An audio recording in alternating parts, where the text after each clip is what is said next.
ওপার বাংলার অভিনেত্রী মিমি চক্রবর্তী সম্প্রতি মুক্তি তার অভিনীত ছবি আলাপ পরিচালনায় ছিলেন প্রেমেন্দু বিকাশ চাকি। মিমির বিপরীতে দেখা গিয়েছিল অভিনেতা আবির চট্টোপাধ্যায়কে। সেই ছবি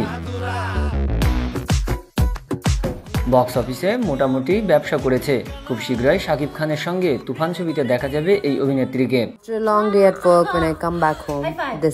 এদিকে অভিনেত্রী মিমি চক্রবর্তীর কাজের মাঝে অবসর সময় পেলে ঘোরাঘুরির পাশাপাশি নিজের পোষ্য কুকুরের সঙ্গে খুনসুটিতে মেতে উঠতে দেখা যায়। তবে এবার নিজের বাড়িতেই পোষ্য কুকুরের কাছে আক্রমণের শিকার হয়েছেন তিনি। সোমবার সামাজিক যোগাযোগ মাধ্যমে একটি ছবি শেয়ার করেছেন। ক্যাপশনে লিখেছেন, আপনারা কি দোষীকে দেখতে পাচ্ছেন? ছবিতে দেখা যায় কুকুরের আঁচড়ে পা কেটে গিয়েছে। যদিও এই অভিজ্ঞতা মিমির নতুন নয়, তার বাড়িতে পোষ্য সমাগম বহুদিন থেকেই। অতীতেও এমন ঘটেছে। মিমি চক্রবর্তী বরাবরই পশুপ্রেমী। মাঝে মাঝেই পোষ্যদের সঙ্গে আদুরে ছবি শেয়ার করেন তিনি। পথপশুদের অত্যাচারের বিরুদ্ধেও একাধিকবার আওয়াজ তুলেছেন তিনি। সম্প্রতি পথ সারমেয়দের জন্য রতন টাটার মানবিক উদ্যোগে কুর্নিশ জানিয়েছিলেন অভিনেত্রী। বলেছিলেন, আপনি সত্যিকারের অনুপ্রেরণা। যদি সবাই এভাবে বুঝতো, সহমর্মিতা এবং দয়া যাদের মধ্যে রয়েছে তারাই প্রকৃত অর্থে ধনী। উল্লেখ্য, এই অভিনেত্রী রাজনীতি থেকে এখন অনেকটাই দূরে রয়েছে।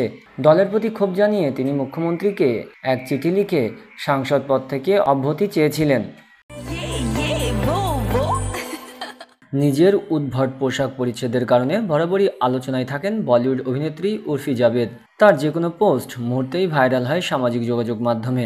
উর্ফি মানেই নিত্য নতুন চমক। তার অনুসারীর সংখ্যাও কম না। সোশ্যাল মিডিয়ায় যে কোনো ছবি পোস্ট করলেই হুমড়ি খেয়ে পড়েন তারা। তবে এবার যেন উর্ফি ভক্তদের একটু চমকে যেতে হলো। ঘুম থেকে উঠেই মেকআপ ছাড়া কিছু ছবি তুলেছেন তিনি, যেখানে চোখ, মুখ, ঠোঁট ফোলা লাল অবস্থায় দেখা গেছে মডেলের। ছবিগুলো ছড়িয়ে পড়তেই নেটিজেনদের প্রশ্ন, হঠাৎ কি হলো এই ইন্টারনেট সেন্সেশনের? যেই প্রশ্নের উত্তর উর্ফি নিজেই জানিয়েছেন। অভিনেত্রী লিখেছেন, আমি আমার মুখ নিয়ে প্রচুর মন্তব্য শুনেছি। অনেকে ভাবছেন মুখে ফিলার করিয়েছি, তবে এটি সত্য নয়। আমার অ্যালার্জি আছে, যে কারণে মুখ বেশিরভাগ সময় ফুলে থাকে। দুদিন অন্তর ঘুম থেকে উঠে দেখি মুখ ফুলে আছে। এই জন্যই আমি সবসময় চরম অস্বস্তিতে থাকি।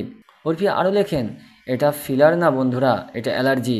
আমার ইমিউনোথেরাপি চলছে, কিন্তু এরপর যদি আমার মুখ ফোলা দেখেন জানবেন যে আমি সেই খারাপ অ্যালার্জির দিনের মধ্যেই দিয়ে যাচ্ছি। এই মডেল বলেন, আমি আমার স্বাভাবিক ফিলার এবং বোটক্স ছাড়া আর কিছুই করতে পারিনি। এটা 18 বছর বয়স থেকে করে আসছি। আমার মুখ ফোলা দেখলে আর ফিলার না করার পরামর্শ দেবেন না দয়া করে। শুধু সহানুভূতিতেই যথেষ্ট। সর্বদাই সংবাদের শিরোনামে থাকেন উর্ফি জাভেদ। নিজের স্টাইল স্টেটমেন্টের জন্য প্রায়ই চর্চায় থাকেন এই অভিনেত্রী। প্রতিবার নয় স্টাইল স্টেটমেন্টে সকলের নজর কাড়েন তিনি। কখনো অনাবৃত অর্ধাঙ্গ তো কখনো উদ্ভট পোশাক।